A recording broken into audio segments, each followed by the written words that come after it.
First time I saw the book, I kind of saw it jumped at me as discipline versus discipleship. So is there a relationship in the meaning of disciple and discipline? That's a great question.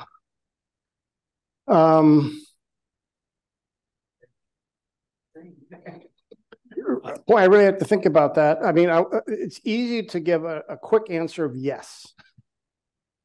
But then you would come back and say, what are those disciplines, right? Because, of course, a disciple is one who is being mentored, being disciplined by a master, by a teacher, whatever. And we would say, oh, we're following Jesus. And Jesus, that's why we read the Bible, right? To figure out, okay, what are those? And sometimes it's disciplines. But then we remember Paul said, oh, for freedom, Christ has set us free. So there's certain freedom that we're also to experience. So it's not just follow the rule book. In fact, Paul would say it's never about following the rule book. Finally, there's this act of faith and freedom that faith engenders that allows us to follow Jesus as disciples. So it's interesting to use the word discipline. You might have to match it up with some other words to make sure we don't get trapped in saying, oh, if I just do these things, I'm a follower of Jesus. That's not the spirit of discipleship as an evangelical. Great question. Anything else? All right. Are you prepared for the catechism today? For some of you, this might be just a wonderful experience because you'll say, oh, I haven't thought about the catechism since I was 13, And others, it might you might start twitching because you remember when you were grilled in front of the church, and maybe it was a good experience, maybe it was not as good experience for you growing up. Richard, could you just say a word? Oops, well, that got loud quickly. Could you just say a word for our non-native Lutherans about the relationship between Luther's catechism and, like the Roman Catholic Baltimore Catechism, how compare and contrast? So, like Roman Catholics, at one point, I think it's changing today, but at one point, most Lutherans grew up in a Christian Lutheran family and were baptized as children. And then the discipline was, okay, God has reached out and claimed you. That's what baptism is about. But there has to be a point where you say, yeah, amen, I believe that. And so in the Lutheran Church, we have this tradition of catechizing young children, usually when they're 11, 12, 13, 14, in that age group, to then finally stand up in front of the church and confess their faith. Now, interestingly, if you'll turn to page 77, if you have the book in front of you, it's true. I'm going to point out two things here. First of all, that the Catechism is one of the oldest discipleship manuals for Protestants. It's amazing. We've been using it for 500 years. You won't find many Protestant manuals that go back that far, and most of them have been changed dramatically in the 500 years. Luther's small catechism is pretty much the way it was. Been some minor adjustments here and there, but it's part of the original. Its structure and theology, also, as you see in number 2, are together one of the best examples of Luther's evangelical theology. Now, this is important because your pastor was trained to defend the confessional writings of the Lutheran Church. And if I were to point out that book of the confessional writings of the Lutheran Church, my guess is no one's here has read them but Ken. Because we say it's hard slogging going through those confessional writings, but a better summary of it is the small catechism. And so we teach the small catechism, and for those who are really interested, we'll take you into the large catechism, because there everything is summarized in, I would say, a finer way, a more graspable way. It's to create faith, not just making a political statement, religious statement over against the emperor or the Roman Catholic Church. So it's one of the best examples of Luther's evangelical theology. 3, the booklet has essentially unchanged for 500 years. That's pretty cool. In other words, Lutherans have been memorizing this for 500 years. That's kind of what we've done. 4th, and by the way, it was structured by Luther to be memorized, even to be sung. They used to have little hymns written up on posters that you could take home. And, you know, what's one of the best ways of learning things by heart, right? Sing. 4th, it teaches the faith using work, vocation, and economic terms. So what we're doing here is not strange to the catechism. It's actually all over the catechism. Very important. And 5, the catechism tells a story and invites you to enter that story. And that's not often emphasized, but there's a story aspect to the catechism, and it's inviting you into to say, okay, how does Jesus' story and my story then intersect here in the catechism? We'll talk more about that later. But you were pressing Ken on another issue, and it's really interesting because the idea of a catechism isn't Lutheran. It's been in the church almost from the beginning. And there were always 3 movements of the catechism you had to learn as a Christian. Now, we talked about this the first day. There are more than 3 elements of the catechism. We'll talk about 8 here. But there's 3 basics. Roman Catholics always stress this. And the first for Roman Catholics was you had to learn, for Catholics, the creed. That came first. After you learned the creed, who was God, Father, Son, Holy Spirit, then you go on to learn the commandments. That was part 2 in the Roman Catholic Church. Still is today, by the way, and for Protestants as well. The third step was the Lord's Prayer. Okay, now here was the logic behind it. And I give you the logic because Luther is going to change the logic. For Roman Catholics, you have to finally, if you're going to be faithful, you have to finally understand who God is first, right? God is not singular, God is triune. And so now we'll talk about the creed.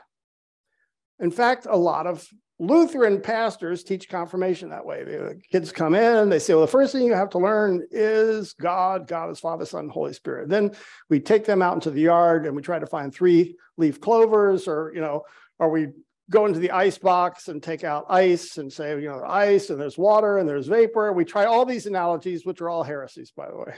They're all heresies. But what did we know? You know, everybody's trying to explain to a 13-year-old the mystery of the triune God, right? Which was the problem? We're making God a puzzle that has to be explained. Think about that. And that never worked. Kids didn't leave our confirmation classes going, oh, isn't it wonderful? How winsome that God is triune, right? And that's what happens when you start with the triune God. Because we know it's not logical. The triune God is not a logical puzzle to solve. It has to come through faith. It's a revelation that you get where you say, oh, I believe that. In fact, my salvation hangs on the fact, not on the doctrine, but that God comes to me fully as Creator, Redeemer, Sanctifier, as Father, Son, Holy Spirit. That's good news. It's good news for your life that God comes as Father, Son, and Holy Spirit. You need all 3 to make it, right? One won't do. You need all of God. And so we often then, I'm pointing to myself too, early on, you're trying to explain the triune God instead of presenting it as, this is great news for you, even as 13-year-olds. Luther saw this. Now, stay with the Catholics. So then you have to understand the triune God first. So now you got this puzzle and, you know, I don't know if I understand all that. I've got confusion. I got questions. But only when you understand God can then you do God's will. That was the Catholic logic. Doing God's will is what? We already know what God's will is. Do the 10 Commandments. So what happens is then the triune God is just there to give you the energy, the extra boost to now do God's will, which is no mystery. You just do the commandments. And I would even say, do you need faith for that? No, because you just read the commandments and do them. What I needed God for was just to get a little booster shot, a little something extra to motivate me. What we used to say, right? Going to church is like going to the gas station. You get a little gas in your and it's that sort of idea. And then when you're doing God's will, that leads you to pray for the kingdom. Now, Luther heard that logic of moving from first you got to know God, then you will know God's will and have the energy, the motivation to do it, and then you can pray for the kingdom. That was always taught. And Luther said, that's not quite the way faith goes. So he said, let's start, first of all, with the 10 Commandments. First of all, the 10 Commandments, you can discuss those with anybody of any religion, atheists, anyone. Everybody's got an ethical idea of how life ought to be. They have ideas of justice and what's fair. And that's what the 10 Commandments is. How are we going to live together? What are the laws either baked into the universe or baked into our society, which allows us to interact in a trustful manner? That's the 10 Commandments. And it's a great way. You can go to a bar and discuss the 10 Commandments. Now, you don't say 10 Commandments. You'd say, what do you think about immigration? Because that's about law. But what do you feel about healthcare? Those are all laws that emerged from the 10 Commandments. Things that everybody's got an opinion about, right? Everybody's got a sense of, this is just, that's not just. I think that would work better. That's at the heart of the 10 Commandments. You start there. And Luther said, the more you plumb the depths of the 10 Commandments, you all of a sudden realize, I can't do them. I'm coming up short, or our country is coming up short, or our community is coming up short, or my marriage is coming up short, or whatever it might be, right? The more I go into the 10 Commandments, it acts like a mirror. And I look into that mirror and I see my reflection. I go, ugh, that's not pretty. Which is why, do you have a mirror at home? Where do you usually put a mirror? One into the bathroom. A lot of people have mirrors before they leave because you want one last check, and you look in the mirror, you go, oh, forgot to put on my pants. I'm getting older. I just forget these things, But I look, I see the hair's all mussed up. I see I've forgotten something, or I look good. That's the idea of the commandments. We're looking, it's God's mirror. We look in and say, how are we doing? Some days we say, not too bad. Other days we look in the mirror and go, oh, I better go back into the rest of the bathroom. Some more work to do. To check all the time, right? In fact, some of us, the first thing we do when we go to a restaurant is do what? Go in the back of the restroom just to check to see how we're doing. We got in the car, it was windy outside, how are we looking? It's the whole idea. Now, you could also say it's not just a mirror, it's also an X-ray machine, because the commandments then also look deep inside. And so Luther says that's why you use them. And when you use them that way, it's like sprinkling salt on your tongue, right? Isn't that what they do at a bar? They try to give you all this salty food. Why do they give you salty food at a bar? And so Luther says we look into the 10 Commandments because it's salt. And then we will drink more deeply of the gospel, which is the answer, right? Just like a beer might be the answer to popcorn. The gospel, here summarized by the Apostles' Creed, Father, Son, and Holy Spirit, how God comes to us, is the answer to the 10 Commandments. So we first present the problem. That's what Luther's saying. You present a problem which we discover through the 10 Commandments. Then we go to the answer, which is the Apostles' Creed. That then brings us once again into faith with God. And when God speaks to you, the most natural thing in the world that leads us to prayer. In this case, the Lord's Prayer, the prayer for the kingdom. Very interesting. prayer for the kingdom. So when you pray the Lord's Prayer, how do you start? It's not my Father. Already there's a conversion. Already I'm thinking about, I'm part of the community. Pretty interesting. We didn't pray that way with the commandments because we're often thinking about ourselves. I'm not looking in my mirror. I don't look too good. But when we get to, by the way, that's the way the liturgy is set up here at St. Armand's Key, that you move from hearing the word of God to ending the service. Where do you end the service? Around the communion table, where it's a collective experience, where God brings us once together into community. It's not where we were probably when we parked the car at the parking lot. We're just happy we got there. We're thinking about what I'm going to do this afternoon or whatever, you know, but I'm thinking about me. Maybe I'm thinking about my family, you know, maybe I'm thinking about my wife. But when we leave, we've been placed back into the community of the body of Christ. So that was what Luther saw these as almost a rite of conversion, moving from commandments to creed to the Lord's Prayer, prayer for the kingdom. So that was a long way of answering Ken's question of how this differs. And to this day, Roman Catholics will begin their catechism with the triune God. First, you got to understand the triune God. And Luther said, start with the problem. Start with the 10 Commandments. And once we realize what the problem is, then the idea of God comes as graciousness, as good news, and not a puzzle to be solved. Does that make sense? So it's really kind of special. I think the Presbyterians also start, as do others, with the Apostles' Creed, with the doctrine of God first. And if you're ever sharing the faith with someone, don't do that because it's really confusing. First, you know, it's a hard place to start. All right, Pastor Bliese. Yeah.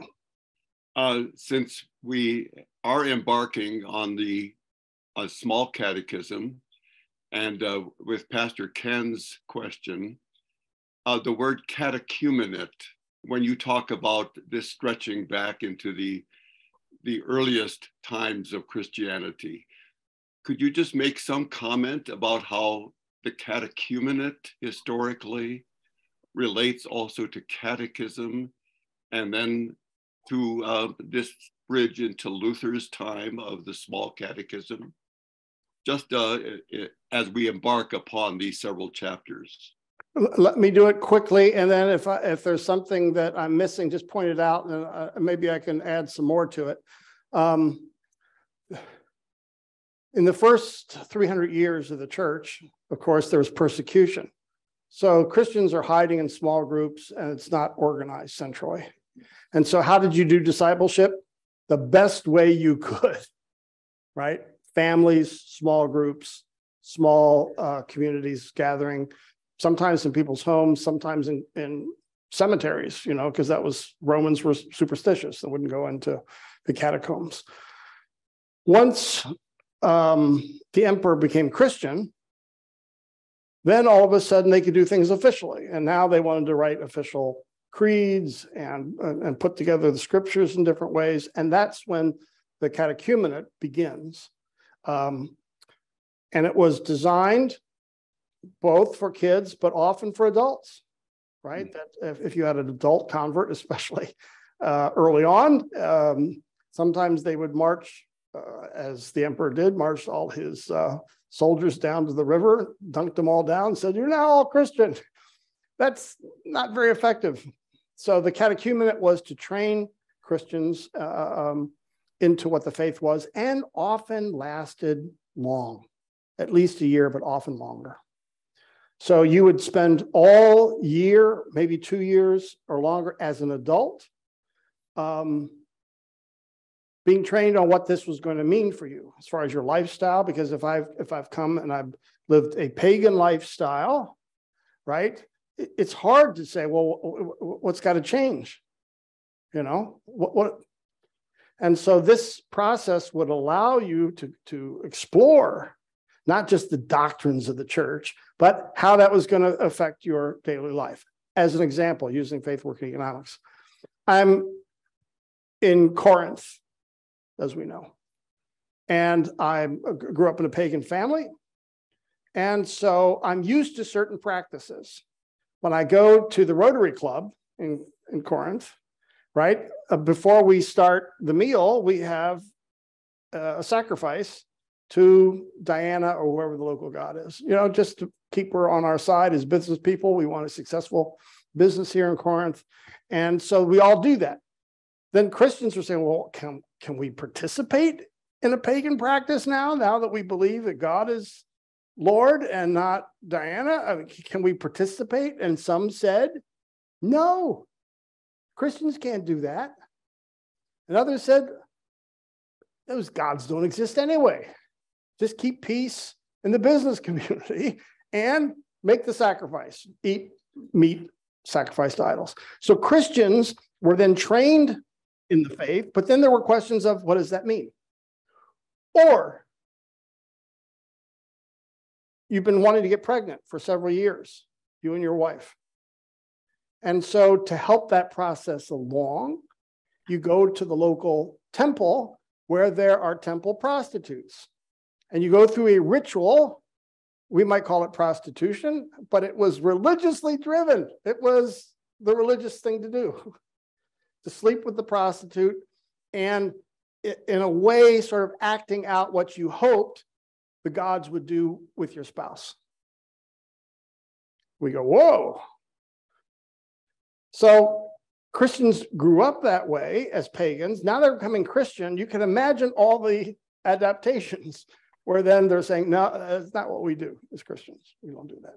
And then there's teachings on marriage, and there's we don't, so the catechumenate prepared, and usually it was formed so that by Easter Sunday, you were brought up, if that was a year process or 2 year process or longer, depending on how many changes you had to make in your life, then you were brought up for the Easter vigil, and there was just huge times of baptism in front of the whole community. Interestingly, you were not allowed to go to communion until you finished the process.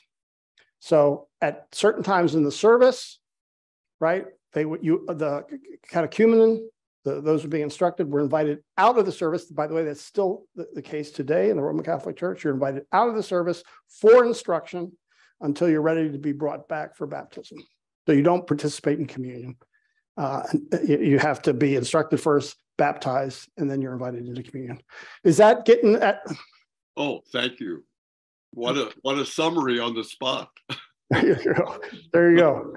And we have some Lutheran churches who still practice the rite of the catechumenate, RCIA it's called, but we took it from the Catholics. You'll find some Episcopal Christians do too. It's a very detailed running through of the catechism.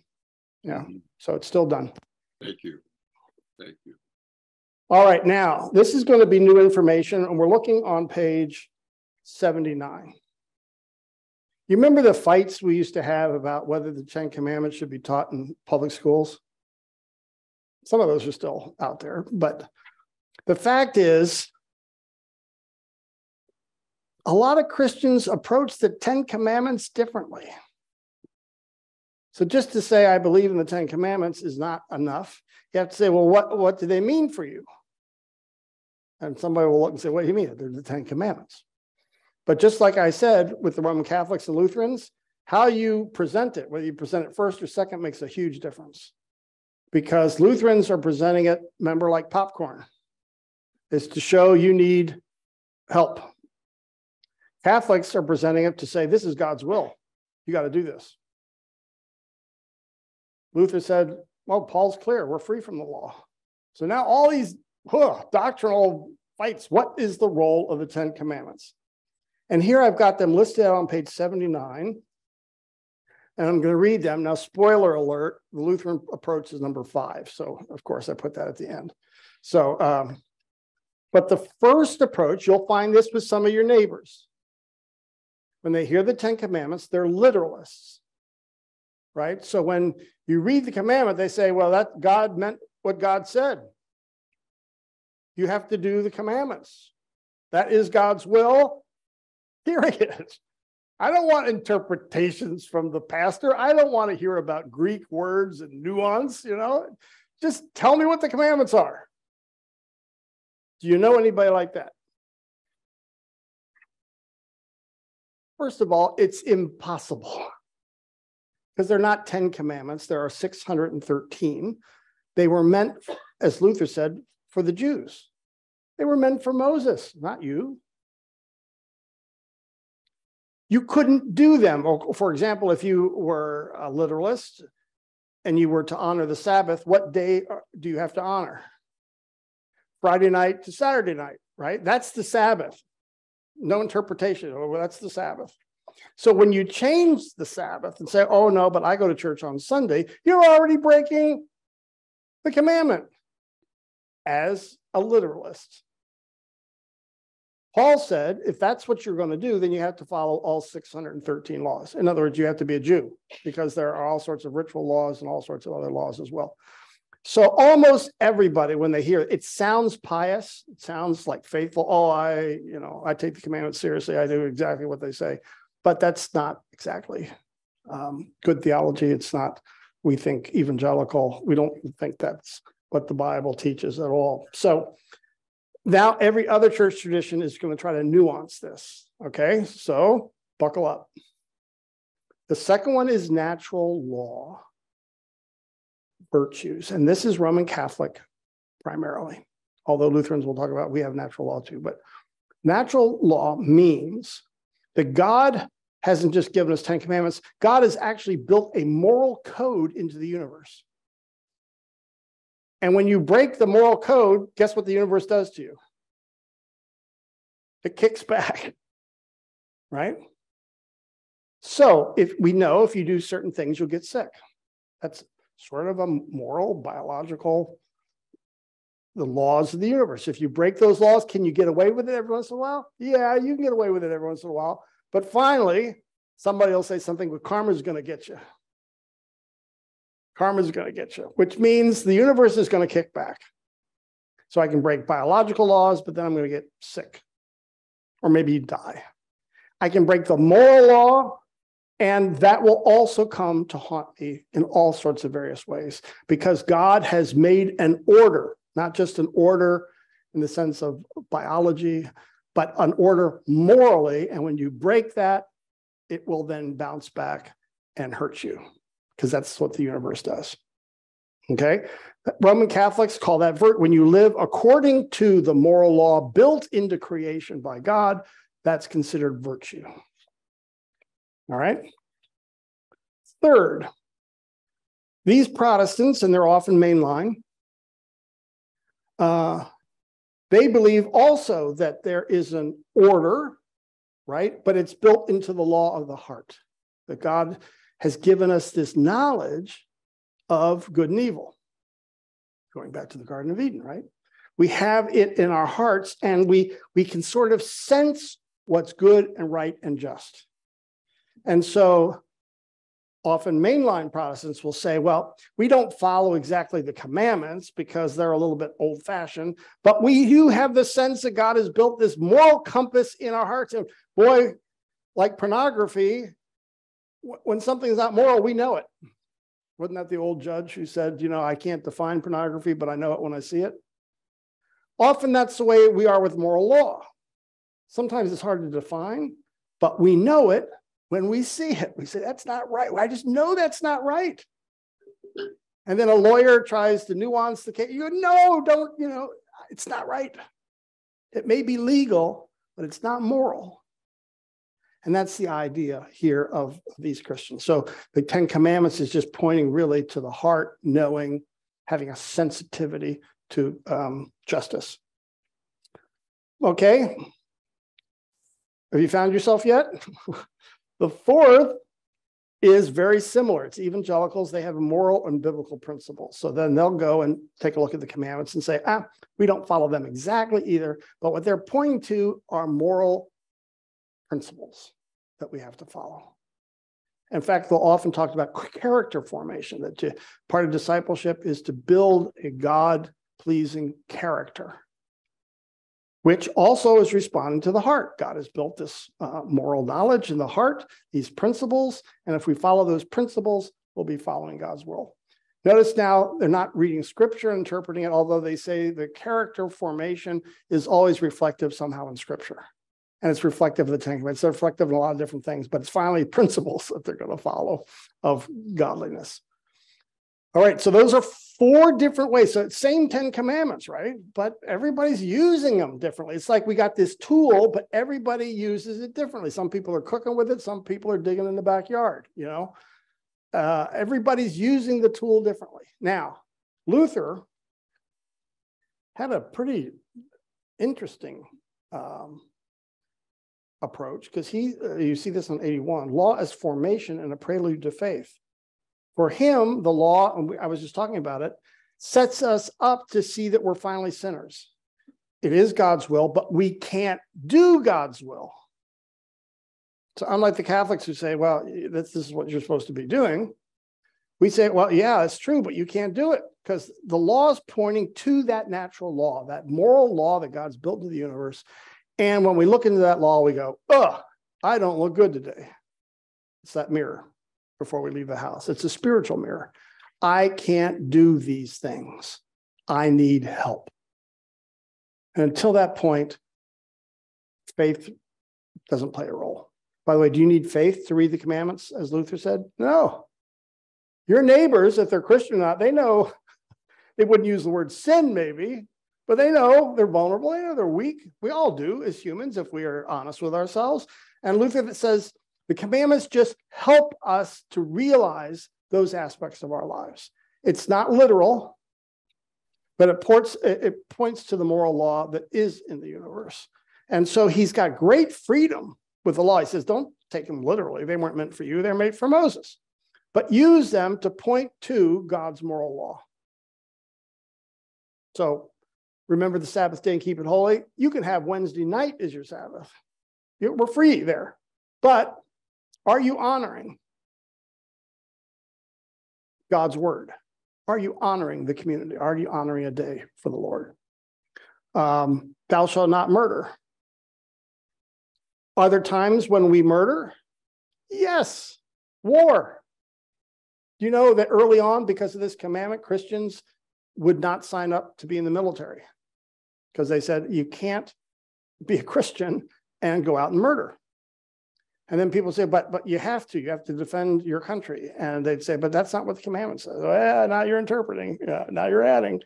And again, Luther says we can do that. Is killing always sinful? Yes. He'd say even soldiers. But sometimes we do that to defend our homeland. He called it a righteous war, a defensive war. But is killing always a sign, even war, always a sign that we're fallen and sinful? Well, of course.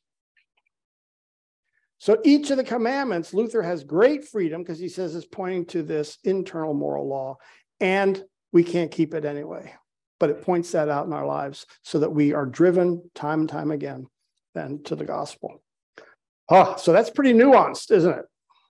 No one taught me that when I was 13 in my confirmation class. First of all, that we have freedom. So Lutherans, we're not tied to the law. We use it as a mirror. That we do. And then that sends us to the gospel. And with the gospel, then we're free to say, okay, now how do I please God? Out of faith. Where does my faith take me? Freedom is an amazing thing, but it scares all of us Christians half to death. Because when you're free in Christ, and you hear that a lot here, then nobody can control you. Catholics kept now this is my own commentary, so sorry about that. Catholics kept the 10 Commandments up there because they could control their people. Lutherans preach freedom. When you're in the gospel, you're free, which means we can't control our people. They're free in Christ. Does that make sense? If I've got the 10 Commandments to say that's God's will, then I can control you because I know what God's will is. It's the 10 Commandments. Very close friend, and Friday nights we go out like any kids did, and we always had to pull up to the Catholic Church. She'd get out and go into confession, and it always confused me. Why do they have to do that when Now, here's the funny thing about confession. We're supposed to do it too. But the difference is a Roman Catholic, you could only go to the priest because only the priest has the authority to forgive your sin. We believe in the priesthood of all believers. So who's the person who probably more regularly than anyone else has to forgive your sins? Right? So we get to practice that as couples, but also in the church. I can go to someone. I don't have to just go to my pastors. Sometimes I go to a good friend who knows and say, I've confessed my sin, and they can forgive me in Jesus' name. By Jesus' authority, I forgive you your sin, which is kind of evangelism, right?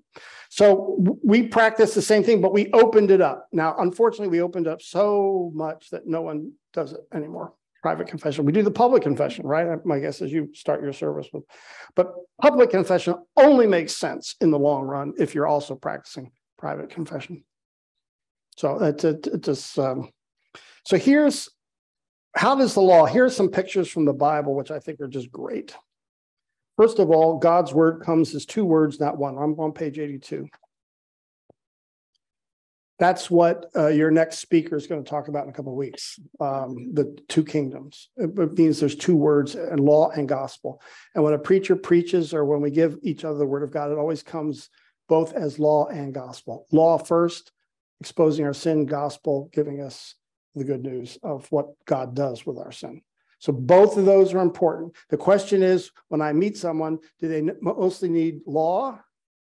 Does their sin need to be exposed? Are they maybe too self-righteous?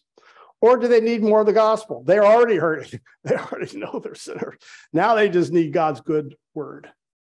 So both of them are important, but boy, you gotta listen to say which one is in greater measure. It's just like when you're cooking. My mother never followed a recipe. She could just taste it and know. That's kind of how we give the word of God. We gotta, how much law, how much gospel. The second is the Ten Commandments reflect God's orderly creation. God is constantly creating. God did not create the world once and say, now, enjoy yourselves. God's constantly creating. So the moral universe is always in flux. And we know that because some things are really clear, but sometimes we all face moral dilemmas and we just don't know, right? It's not absolutely clear what we're to do. But we know there is a moral order, and we try to discover it through the commandments. The law then is a gift and a burden. By the way, our knowledge of good and evil is not from God. That's because we ate the fruit of the tree of the Garden of Eden. So the knowledge of good and evil is actually a sign of our rebellion. Adam and Eve were just supposed to do what God told them. But now they know themselves what's good and evil, but of course not very perfectly. So that's the problem here. It's a gift and it's a burden. I love this one. Laws are leaves and leather. Remind me of the story of the Garden of Eden. They experience shame. They've eaten from the fruit. They're embarrassed before each other, before God. So what's their first thing that they do? They hide themselves with clothes made out of not the best. So how long did that last? So God then comes, it says, it's really interesting. God slaughters an animal and makes them a leather outfit. Quite a fashion statement in the Garden of Eden. First leather outfit, I always think of somebody riding a motorcycle in Sarasota, right? Decked out with a nice leather outfit, because that would last longer. And the idea here is most of us, not everybody, most of us look better with our clothes on. It allows us to cover our shame a little bit. It allows us to interact with other people in public. Yes, you can be a nudist at home, but in public, for the most part, we function better with clothes. And that's the whole idea of the story, is God gives us various aspects of our lives, like the law, so that we can interact with one another and not always experience shame. It's a helpful, it's not the final solution, but it's the next to final solution. It's the penultimate solution. The ultimate solution is Jesus and forgiveness. But because we always have sin, God is gracious to give us some clothes to wear so that we can interact with people in public, right? So that's just a wonderful aspect. So I always think of the law as leaves and leather. And then the moral laws and act as a rule, curb, a rule, and a mirror, just as we mentioned before. All right, let's start now with the 10 Commandments. Any questions there? Because that, again, if someone says, I believe in the 10 Commandments, you have to say, well, what role do they play in your understanding of the faith? And no one's ever heard that question before. So they might look at you, where'd you get that question? And you'll say on Tuesday afternoons, we talked about that. We have a very specific understanding of what the law does and what it does not do. Okay.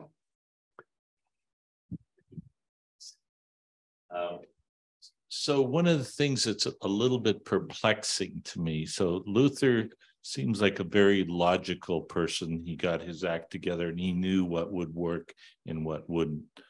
And the way you conveyed that is he was logical, but then you also said that you have to have faith, and to have that faith, can you still be logical?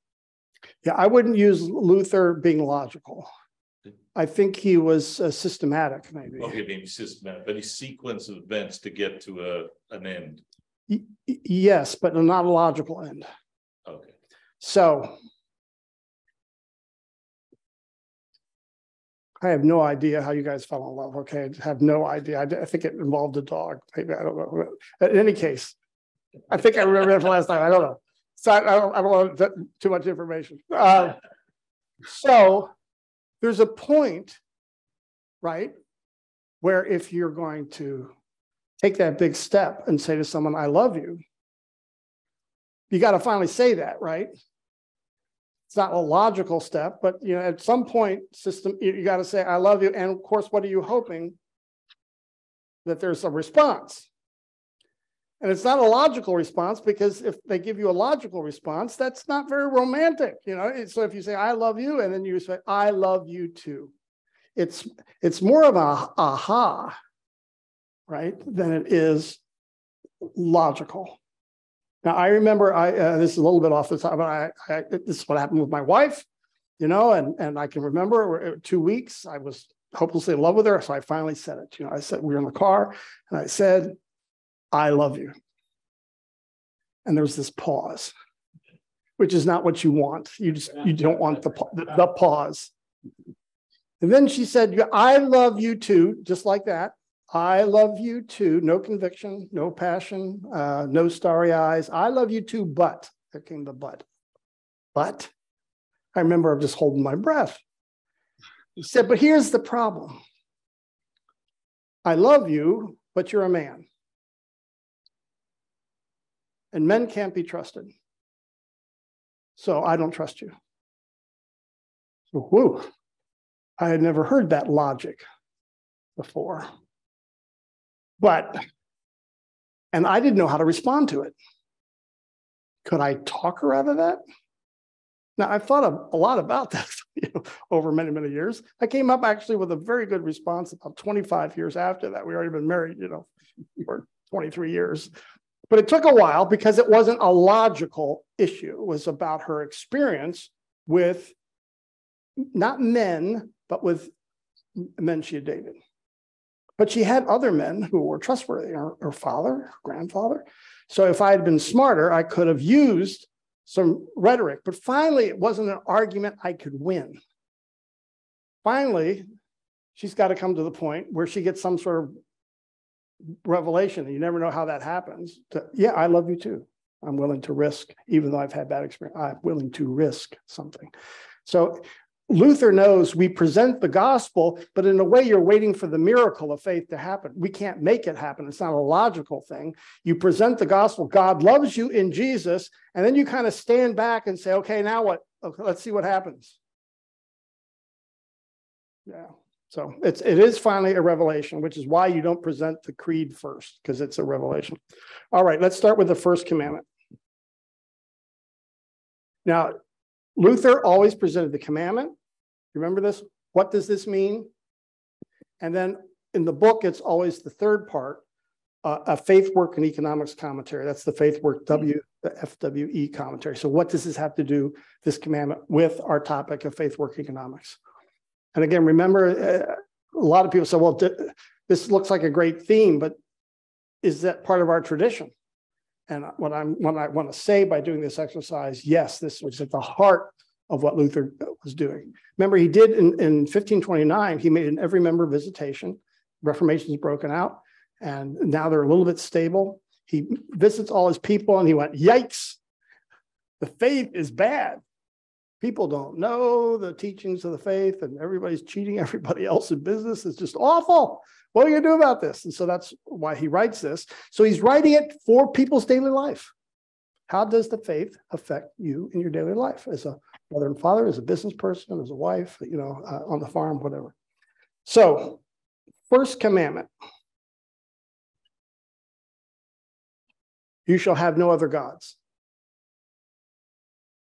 You remember this? What does this mean? We are to fear, love, and trust in God above all things. It's kind of the classic response. Now, it's really interesting here. God is above all things. This includes our family, our work, our civic life, the environment, and all our garden economies. So all our individual economic issues, the what do we call them? The table issues. Politicians like to talk about. What do we talk about around the kitchen table? And so you can see Luther points out at the end, the biggest temptation in a free market like ours is to place the economy on the pedestal as the ultimate God. And therefore, idolatry, which was what breaks this command, which is the greatest of all the 10 commandments, because basically all sin is at some point idolatry, putting something above God. And so here, one of the reasons we confess this is we're always asking, as we look in the mirror, is there anything that's an idol in my life? Is there anything that's more important than God? And often in our world, it has something to do with money and the economy. That's a big temptation because it's such a big topic. Is money an evil topic? Of course not. Is the economy a bad topic? No, of course not. But they're so important because idols are only really good things. You can only become an idol if you're really something that's important in somebody's life, right?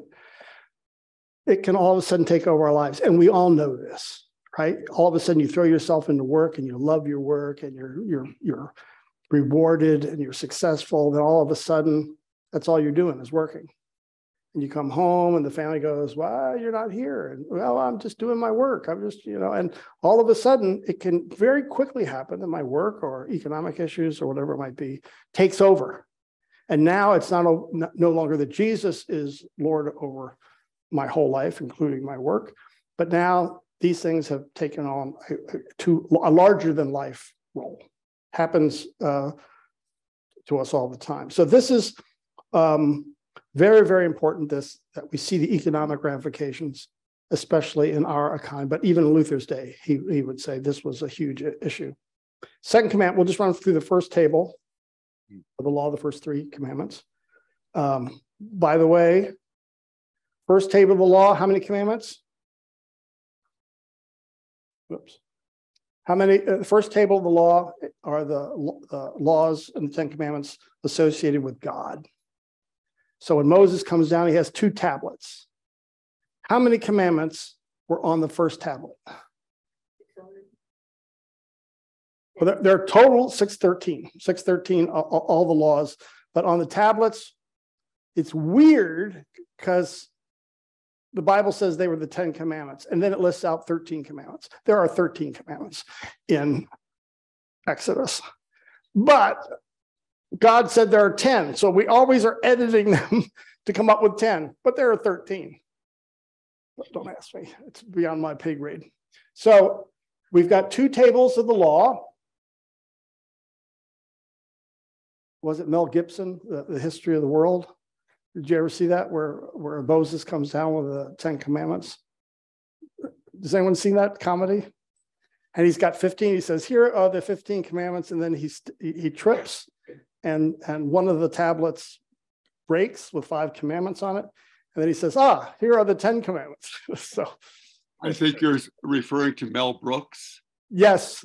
Absolutely. Yeah. But there were 13. We edited them down to 10, which means every church edits the 10 commandments differently. Google it. So we have, as Lutherans, 3 in the first table of the law.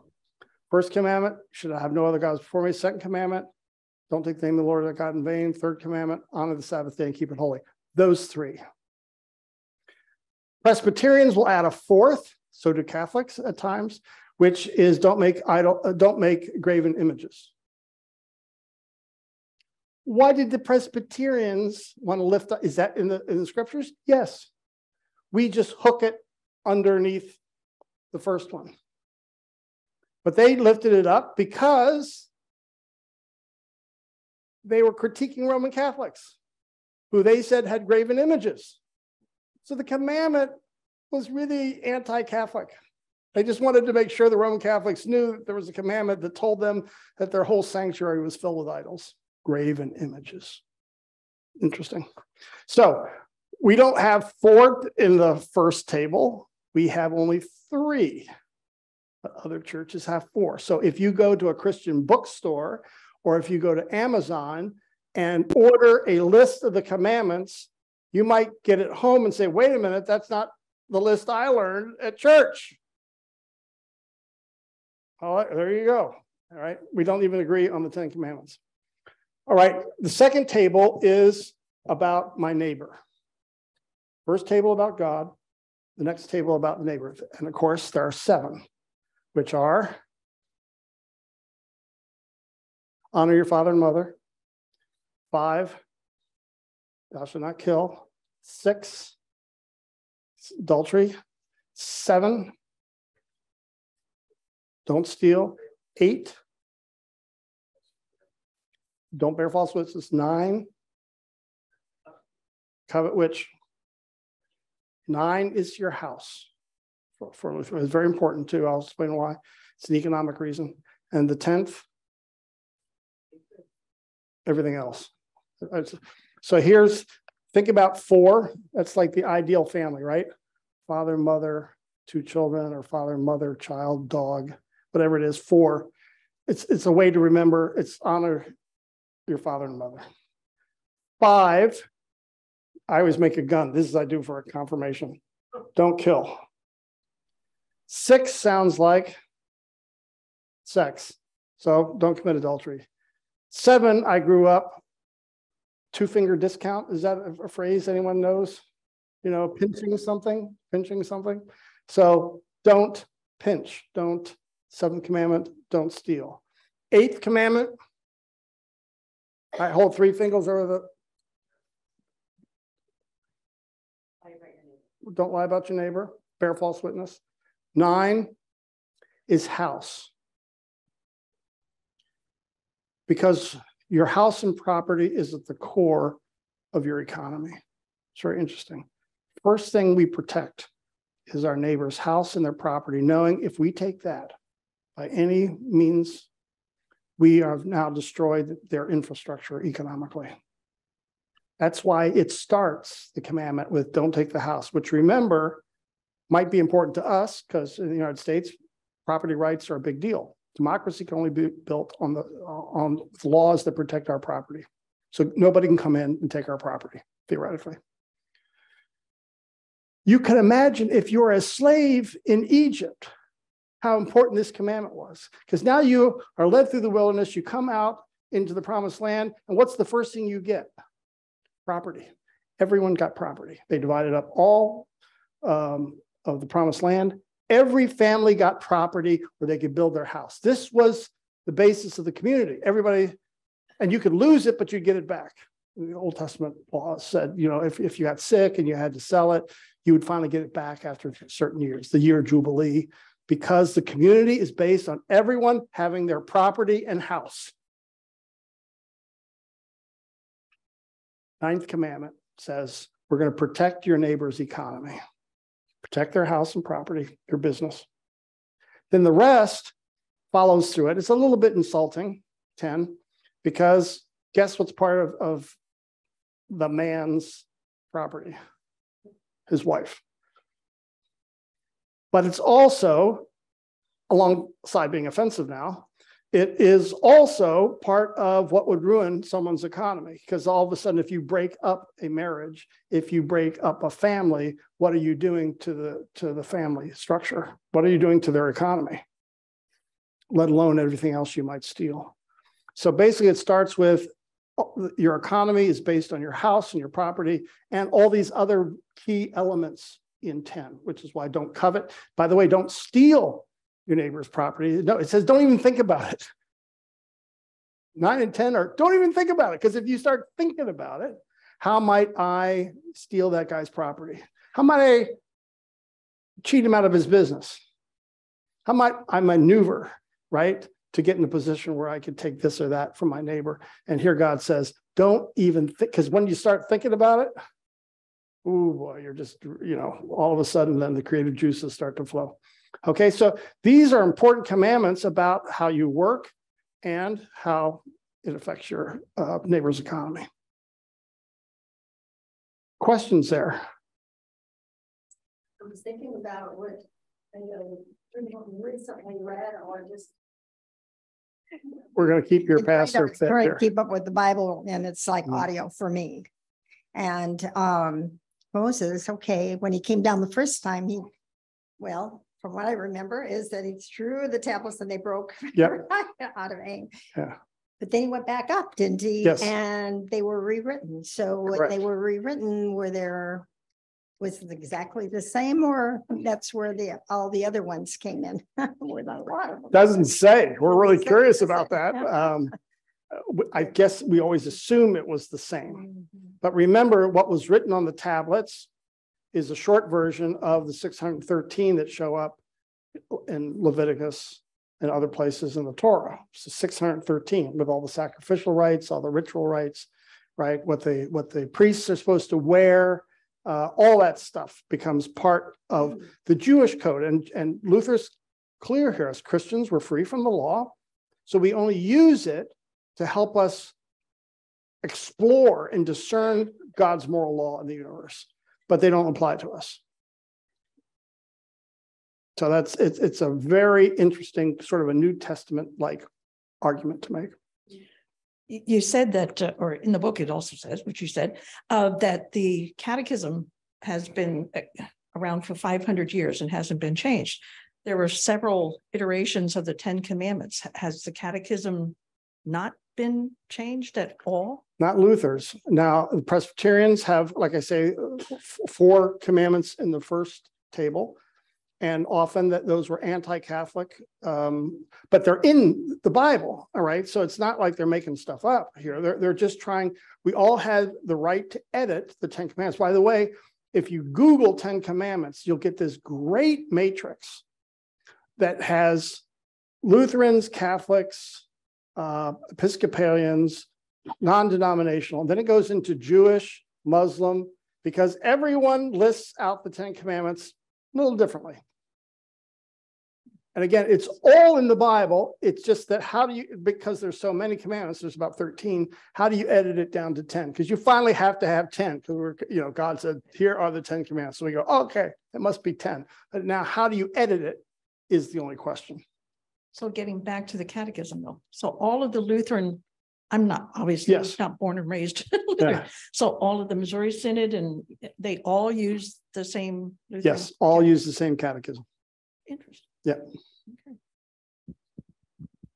I grew up in an agnostic home, but my mom, this is really interesting because my mom was really into the 10 Commandments. And her whole thing was, she thought God graded on the curve.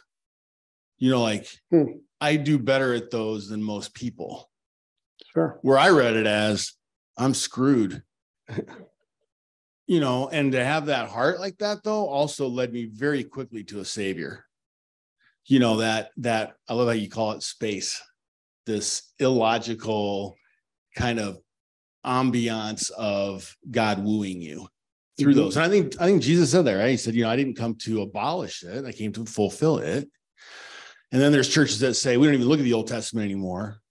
And then Paul jumps in Romans and says, man, that just tells me I don't do what I ought to do. And I'm doing things I shouldn't do, all that kind of stuff. So it's an interesting piece about how that works, especially as our nation is kind of moving away from this piece where, God's just so irrelevant. So anything on that you can think of? I mean, finally, my mom had her heart broken by Jesus, and she said yes, because, man, she held on to, I'm a pretty doggone good person compared to my neighbors. And finally, her heart broke in a great way.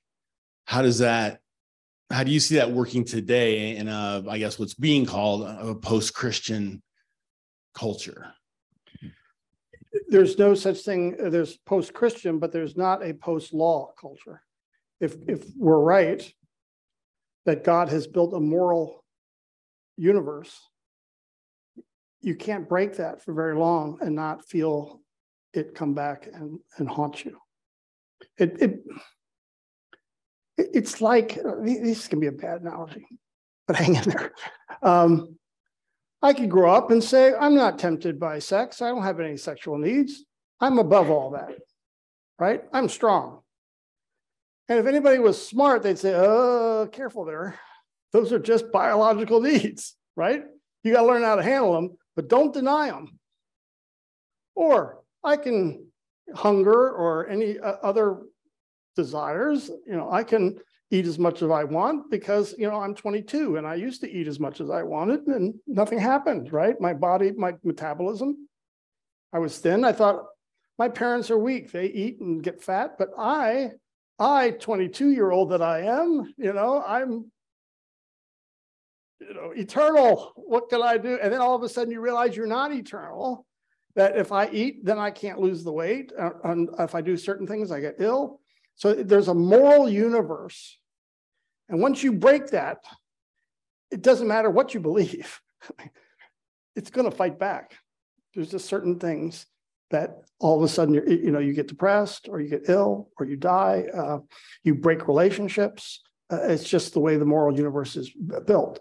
So then agnostics finally have to realize, and agnostics are certainly, that there is some secret knowledge out there, especially the Gnostics. I just got to tap into that secret knowledge. Maybe it's not Jesus, maybe it's not God, maybe it's not the Bible, but there's something out there I got to discover, and I'll play with it until I can. Yeah, it's not quite an answer, but you can't. That's why we talk about the law first, because you can't escape it, and everybody wants to talk about that. And then it's only when you're broken, you realize, oh, I need help. Only then does the triune God make sense. By the way, in Africa, again, a little side issue, but it's actually coming to the United States too. We're becoming more pagan, which means we're more sensitive to spiritual forces out there. Maybe you talk to your friends about that. That's not a young people thing. That's you could be in your 70s and 80s and you got crystals and you got all sorts of things, right? The whole idea of paganism, are there forces out there and I just want to control them?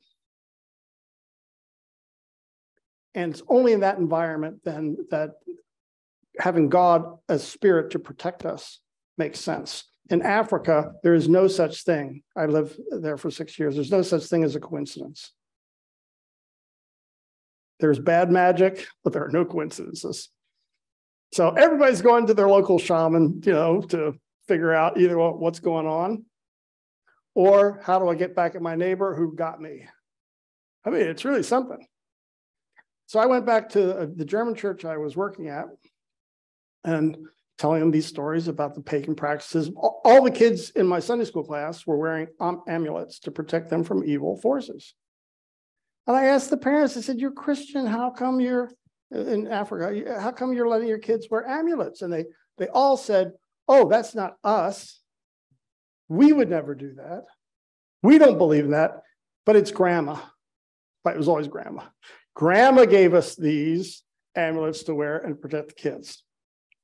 So I was telling these stories back in Africa, in Germany. And, first of all, it was a women's group, 150 women. And they all shook their heads. Oh, those pagan Africans, how could they believe such things?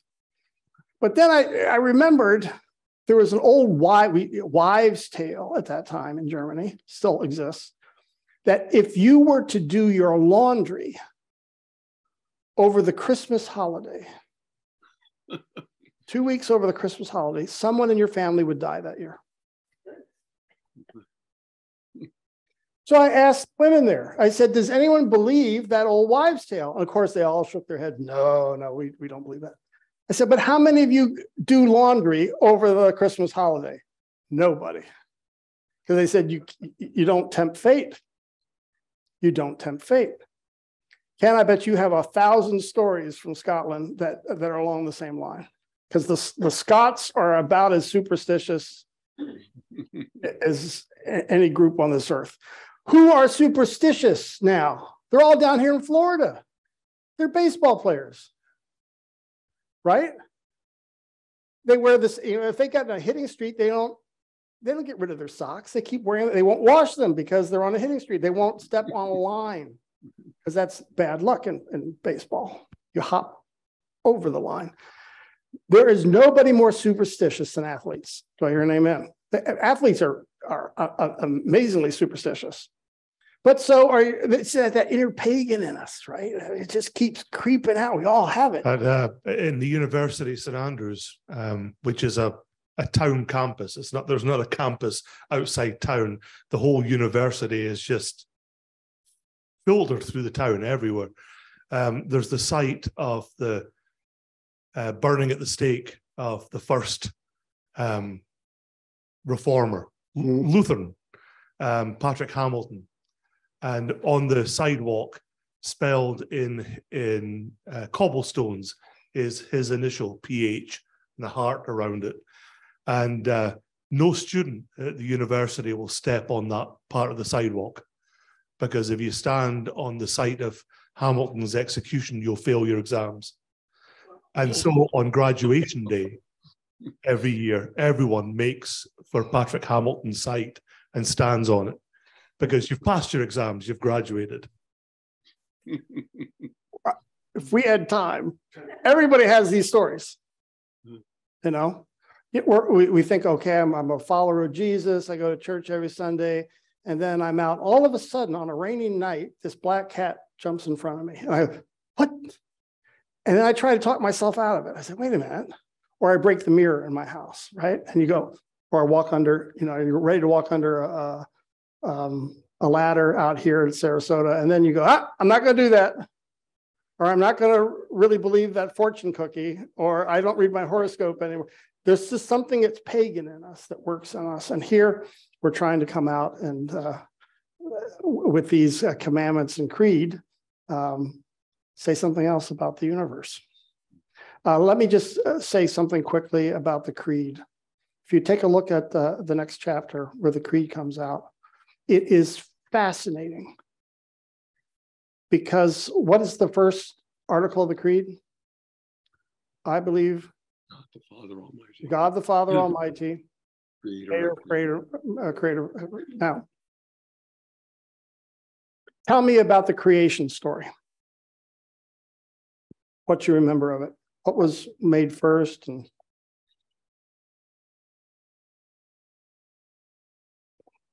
remember? First day,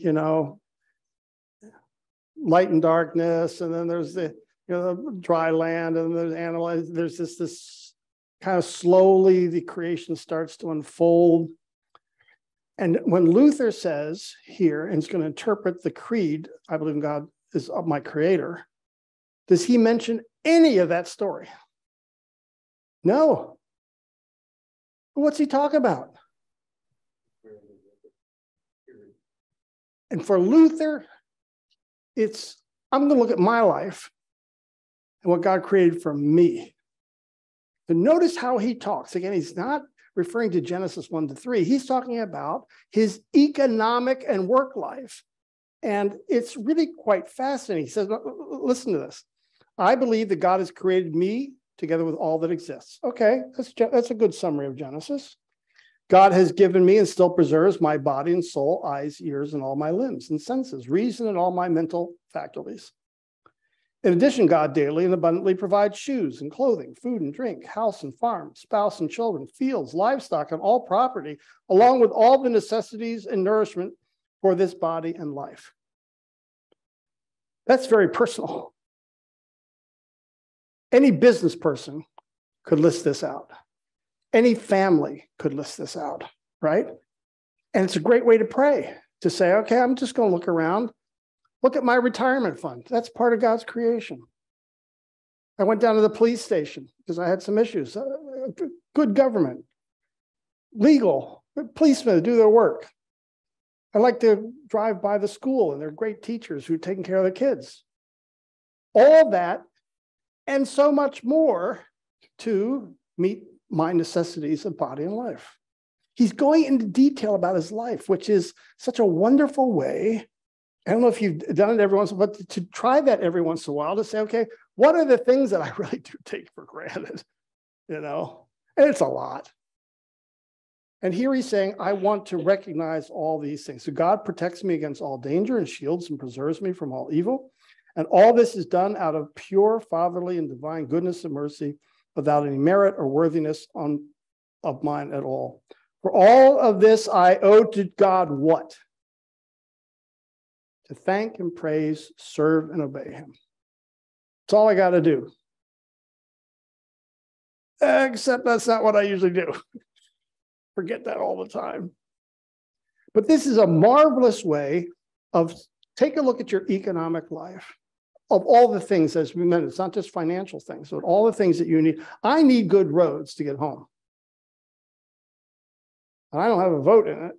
Boy, I'm appreciative when I pull out of here and I can pull out there and the lights work, right? Yeah. And there's not chaos on the streets, although some evenings it's close to chaos on the streets here during season. But you know what I'm saying? There's infrastructure. How wonderful. I go down, walk around the circle, right? And sometimes you just have to say, thank God for all this. Thank you, how you surrounded me with all the necessities of life. That is Luther's point here. And to think about, I had a good business, or I still have a good business that takes care of me. And maybe even takes care of my kids and my grandkids. I give thanks to God. In fact, I gather the family every once in a while. I say, I got to give thanks to God because we can have that party tonight here at our home because God's taking care of me through.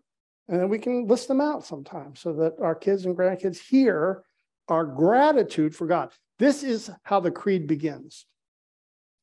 Then we talk about Jesus.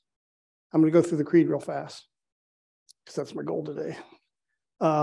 What's the language used for Jesus in the second article of the creed? He is our Redeemer. That's an economic word. When you redeem something, you buy it back. In Luther's day, just like if you lived in Mexico or Latin America, there's a lot of kidnappings. And your Lord had the responsibility of buying you back. That was just considered their responsibility. So when Luther, now we know Luther, that was a fake abduction that he went through after coming back from the diet of worms. But many people were held for ransom.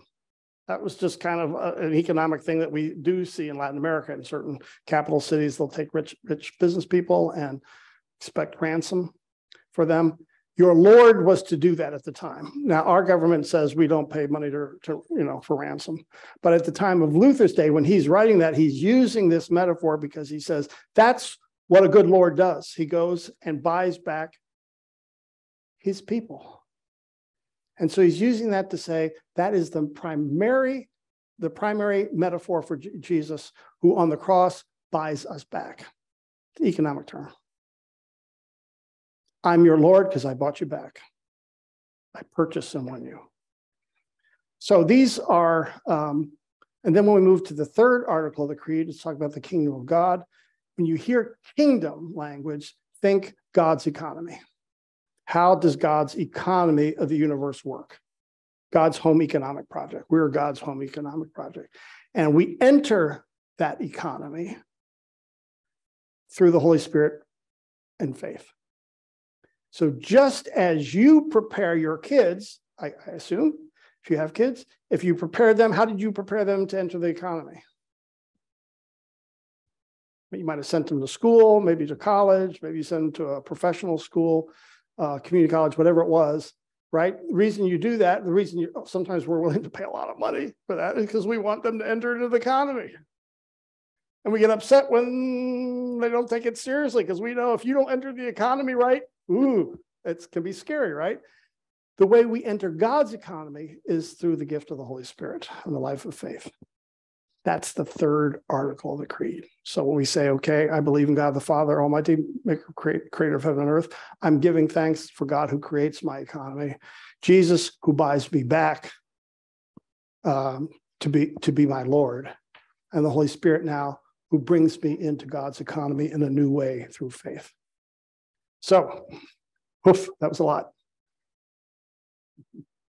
We'll move on with the catechism next week, but I did want to get these two, the law, the 10 commandments, and the creed. And hopefully then on Sunday, when you confess the creed, you might have some different ideas running around in your heads. That's my hope. Questions?